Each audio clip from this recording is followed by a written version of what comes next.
Hello students, myself Rosie Jain, PGT Mathematics, Suraj School, Mahendragarh. Today I will teach you the topic integration by using partial fractions. Integration by using partial fractions. First of all तो मैं आपको ये बताती हूँ कि हम partial fractions को use क्यों करते हैं. जब भी हमारे पास में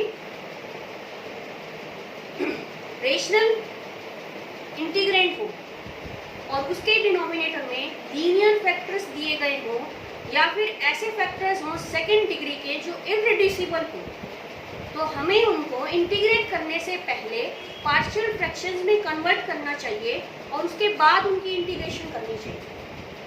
आई repeat it again, when we use partial fractions, when our integrand, when the denominator of our integrand contains linear factors of first degree or irreducible second degree factors, then we use partial fractions to integrate our integrand. Okay, now अब जो आपका partial fraction का procedure होगा बेटा, उससे पहले आप अपने क्वेश्चन पर ध्यान देना, इंटीग्रेंड पर ध्यान देना. उसमें आपको दो तरीके के फ्रैक्शंस मिलेंगे. या तो मिलेगा proper fraction, proper rational fraction, या फिर मिलेगा आपको इम्प्रॉपर, जहां पर आपके पास न्यूमरेटर की पावर डिनोमिनेटर की पावर से ज़्यादा होगी या इक्वल होगी, वो तो कहलाएगा आपका इम्प्रॉपर रेशनल फ्रैक्शन. और जहां आपकी न्यूमरेटर की पावर डिनोमिनेटर की पावर से कम मिलेगी, वो कहलाएगा आपका प्रॉपर रेशनल फ्रैक्शन. तो आपको जो है इम्प्रॉपर रेशनल फ्रैक्शन अगर आपके पास आ जाए, यानी कि जब आपकी न्यूमरेटर की पावर डिनोमिनेटर की पावर से ज़्यादा आ जाए या इक्वल आ जाए, तो आपको सबसे पहले डिवाइड का जो है रूल अप्लाई करना है. वहाँ पर आप न्यूमरेटर को सबसे पहले डिनोमिनेटर से डिवाइड करेंगे. उसके बाद आप उसमें जो आपका प्रॉपर रेशनल फ्रैक्शन आएगा, उसमें आप किसका यूज़ करोगे? पार्शियल फ्रैक्शंस का. यानी कि जनरली जो हमें पार्शियल फ्रैक्शंस यूज़ करनी है वो किस में यूज़ करनी है? प्रॉपर रेशनल फ्रैक्शन में यूज़ करनी है, ना कि इम्प्रॉपर रेशनल फ्रैक्शन के लिए. इम्प्रॉपर के लिए फर्स्ट ऑफ ऑल हमारा स्टेप क्या होगा? न्यूमरेटर को डिनोमिनेटर से डिवाइड करना. उसके बाद ही जो प्रॉपर में कन्वर्ट होगा हिस्सा, उसी के लिए हम क्या यूज़ करेंगे? पार्शियल फ्रैक्शंस का यूज़ करेंगे. अब जैसे कि आप देखिए, मैंने यहाँ लिखा भी है आपके लिए, resolving a proper rational fraction into partial fractions. Proper rational fractions को पार्शियल फ्रैक्शंस में चेंज करने के कुछ रूल्स हैं. वो रूल्स मैं आपको एक बार बताती हूँ. जब आपके पास डिनोमिनेटर में नॉन रिपीटेड लीनियर फैक्टर्स हो, न्यूमरेटर आपका कुछ भी हो सकता है, आपको सिर्फ डिनोमिनेटर पे ध्यान देना है. डिनोमिनेटर में नॉन रिपीटेड लीनियर फैक्टर्स हो, तो आप इस फॉर्म के जो है पार्शियल फ्रैक्शंस बनाएंगे. a upon first linear factor x minus a plus b upon second linear factor that is x minus b. ठीक है. अगर इसी तरीके से आपके पास में मान लीजिए आपका ये जो है न्यूमरेटर तो देखो चेंज हो गया, ये लीनियर फैक्टर था, यहाँ क्वाड्रेटिक आ गई है. बट आपके पास लीनियर फैक्टर्स यहाँ 3 हो गई, यहाँ 2 लिए थे, बट ये है क्या? नॉन रिपीटेड ही है, तो यही फॉर्म रहेगी. बस हम इसमें एक और इंक्रीज कर देंगे, ये क्या बन जाएगा? a upon x minus a plus b upon x minus b plus c upon x minus c. इसी तरीके से अगर आपके पास लीनियर रिपीटेड फैक्टर्स आते हैं, रिपीटेड फैक्टर्स मतलब तो जब भी आपके पास क्या आएंगे? रिपीटेड लीनियर फैक्टर्स आएंगे, यानी कि पावर वाले आएंगे, तब आप उसमें क्या करेंगे? a upon x minus a plus b upon x minus a whole square. यानी कि जो पावर है वो हम 1 से स्टार्ट कर लेंगे और जितनी भी हमें पावर मैक्सिमम दी जाएगी उतने तक हम उसका वो काम करेंगे.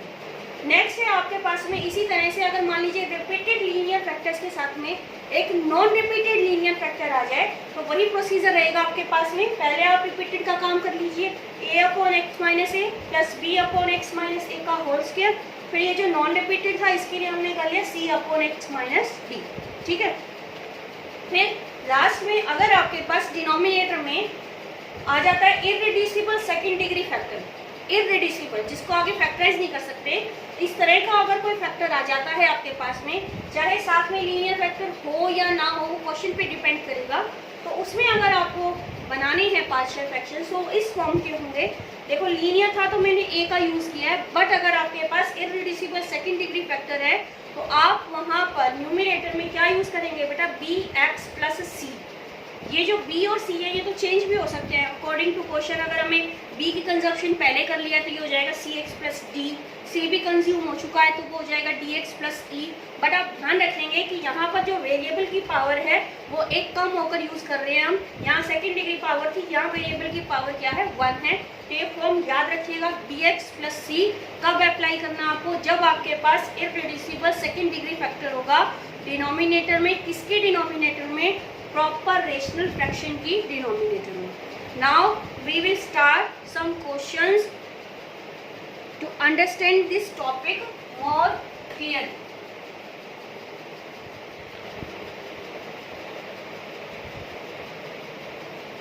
चलिए अब हम अगला क्वेश्चन शुरू करते हैं आपका।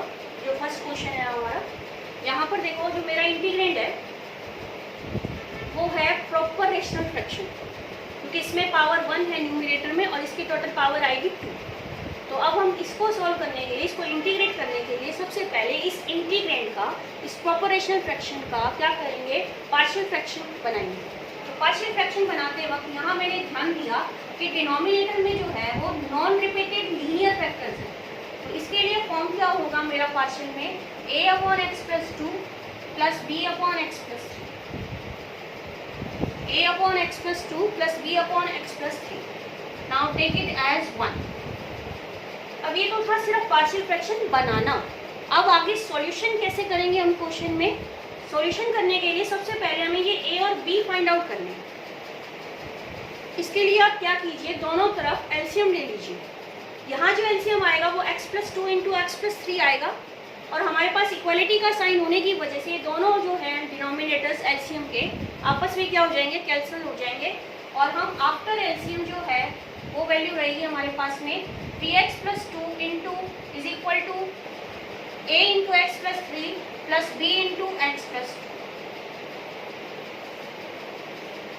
अब हमें a और b की वैल्यू फाइंड आउट करने के लिए कंपेयरिंग की हेल्प लेंगे। कंपेयरिंग के लिए सबसे पहले जो है हम लेंगे coefficient of x and then constant terms. हमें हमेशा कंपेयरिंग मैक्सिमम जो पावर है ना उससे स्टार्ट करनी चाहिए। यहाँ वेरिएबल x की मैक्सिमम पावर 1 है तो इसलिए मैंने x से स्टार्ट किया है, ठीक है। तो अब मैं कोफिशिएंट ऑफ x ले रही हूँ। लेफ्ट साइड पर x का कोफिशिएंट है 3, राइट साइड पर x का कोफिशिएंट रहेगा a प्लस b, ठीक। नेक्स्ट में अब लेते हैं कांस्टेंट टर्म। अभी कोई वैल्यू नहीं मिल रही है हमें, आगे चलते हैं हम। कांस्टेंट टर्म में लेफ्ट साइड पर मुझे मिल रहा है 2 और राइट साइड में मुझे मिलेगा बेटा 3a plus 2b, 3a plus 2b, ठीक है। Now we will solve these two equations to get a and b। तो इसका सॉल्यूशन देखिए आप, ये हो गया मेरे पास में equation 3a plus 2b is equal to 2। Now 3a plus 3b is equal to 9। ये जो फर्स्ट इक्वेशन थी मैंने 3 से क्या कर दिया, मल्टीप्लाई कर दिया। नेगेटिव साइन चेंज करें, ये हो गया minus b is equal to -7, b is equal to 7। Now with the help of b is equal to 7, we will get a is equal to -4। तो आपके पास वैल्यूज आ गई, a is equal to -4, b is equal to 7। Now we will put these values in the equation first, and now we have 3x plus 2 upon x plus 2 into x plus 3 equals to -4 upon x plus 2 plus 7 upon x plus 3। क्या किया हमने, a और b की value put कर ली first equation में। अब देखिए आपको इसको, ये जो इंटीग्रेंट था जो हमने पार्शियल फ्रैक्शंस में चेंज किया, एट लास्ट करना क्या है, इंटीग्रेट करना है। तो अब हम इंटीग्रेट करेंगे विद रिस्पेक्ट टू x। अगर आप लेफ्ट साइड में इंटीग्रेट करेंगे तो आपको यहाँ भी दोनों जगह भी क्या करना है, इंटीग्रेट करना है। तो ये वैल्यू हो जाएगी आपके पास integrate 3x plus 2 upon x plus 2 x plus 3 dx equals to, -4 integral 1/x+2 dx plus 7 integral 1/x+3 dx. Now it becomes I, and by integration rule this will be log of mod of x plus 2, and the integration of this is 7 log of mod of x plus 3 plus c. What is c? c is our constant of integration. ठीक है? Okay. Now we will start next question. Now the second question is integrate x upon x minus 1 whole square x plus 2. First of all, we make the partial fractions of our integrand, and in the denominator we see that we have one repeated linear factor and one non-repeated linear factor. So the partial fractions will be a upon x minus 1, b upon x minus 1 whole square plus c upon x plus 2. Mark it as 1. Now the next step will be same. We will take LCM on the right hand side, and due to equality our LCM will be cut off, and we are left with x equals to a into x minus 1 x plus 2, b into x plus 2, c into x minus 1 whole square. ठीक है? Next, अब हमें क्या करना है, A B C की values find out करनी है. तो वैल्यूज फाइंड आउट करने के लिए हम क्या करते हैं, इन फैक्टर्स की हेल्प ले लेते हैं. अगर मैं इस फैक्टर को 0 के इक्वल रखूँ तो यहाँ से मुझे x की वैल्यू मिल रही है 1, और इसे 0 के इक्वल रखूँ तो यहाँ से x की वैल्यू मिल रही है -2. पिछले क्वेश्चन में जो है हमने कंपेयरिंग की हेल्प ली थी, इसी तरीके से हम लीनियर फैक्टर्स की भी हेल्प ले सकते हैं. तो अब हम ये लीनियर फैक्टर्स की हेल्प से करते हैं क्वेश्चन. तो यहाँ पर एक बार तो मैं जो है पहले फैक्टर से x की वैल्यू 1 कंसीडर कर रही हूँ, और दूसरे फैक्टर से x की वैल्यू कितनी कंसीडर कर रही हूँ, -2. अब हम x = 1 पुट करते हैं. x = 1 पुट करें तो left side = 1, this will be 0, 1 - 1 0, and this also will be 0, 1 - 1 0. So we are left with 3b. 1 + 2 is 3, 3 into b 3b, and value of b is 1/3. Next we will put -2. Left side is equal to -2, and this will be 0, -2 + 2 0, -2 + 2, this is also 0, and here we will put -2, -2 - 1, -3, -3 square is 9, so this will be 9c, and the value of c is -2/9. तो देखो अब b हो चुका है हमारे पास, c हो चुका है, क्या बच गया, a बच गया है, और हमारे पास कोई और वैल्यू है नहीं फैक्टर से. तो अब हम किसकी हेल्प लेंगे, कंपेयरिंग की हेल्प लेंगे. अब कंपेयरिंग की हेल्प में यहाँ पर आप वेरिएबल की मैक्सिमम पावर से स्टार्ट करना बेटा कंपेयरिंग. तो यहाँ पर जो है मेरे पास ये स्क्वायर आएगा, तो हम सबसे पहले क्या लेंगे, कोएफिशिएंट ऑफ एक्स स्क्वायर. जितनी नीड होती है फिर हम उसके बाद उतना काम करते रहते हैं.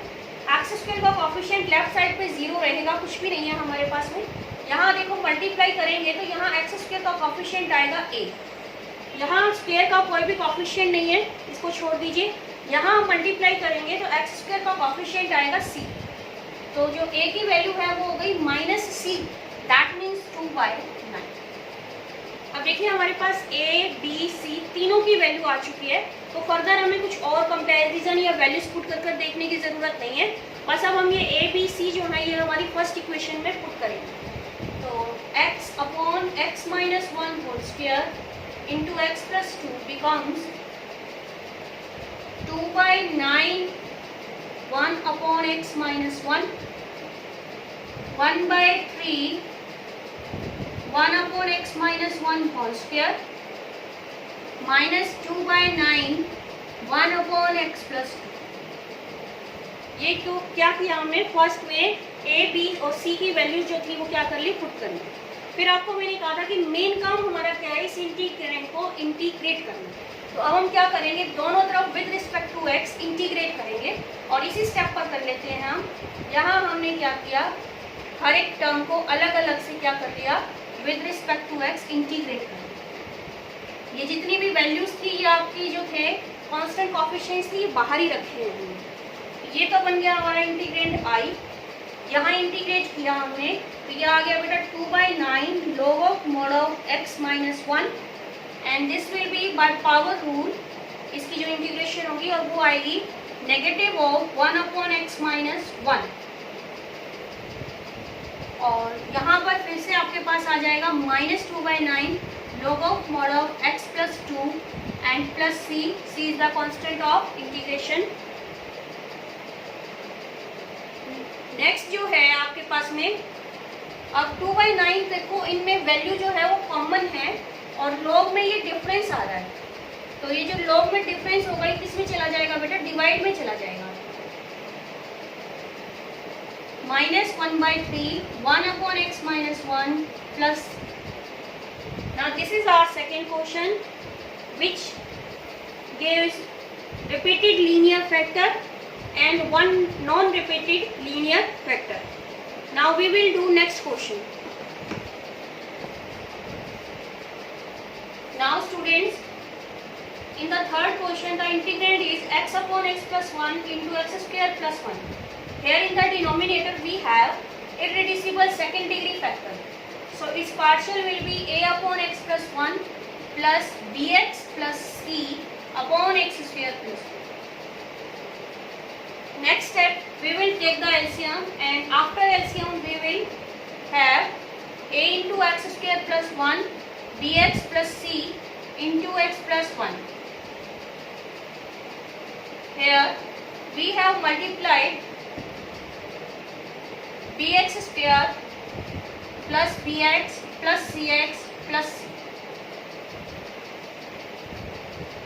From factors we have only one value and that is x is equal to -1. So first of all we put x is equal to -1 and we have -1 रखेंगे। देखो यहाँ पर ये जो है ये 0 बन जाएगा, -1 + 1 इसे छोड़ देंगे, -1 का स्क्वायर 1 आएगा, 1 + 1 कितना हो गया 2, this is 2a and the value of a is -1/2, -1/2. Now we have coefficient of x square. यहाँ coefficient of x कोई भी नहीं, स्क्वायर का coefficient सॉरी कोई भी नहीं है तो हम 0 लिखेंगे। यहाँ जो आपके स्क्वायर के coefficients है वो है बेटा a plus b, तो b की वैल्यू हो गई -a दैट इज 1/2। अब हमें एक और वैल्यू की नीड है c की, तो हम अगली कंपैरिजन भी करेंगे। coefficient ऑफ क्या लेकर चलेंगे x। अब x का कोएफिशिएंट लेफ्ट में 1 है और राइट में बेटा हमारे पास है b प्लस c, तो c की वैल्यू आएगी 1 minus b that is 1 minus half equals to half.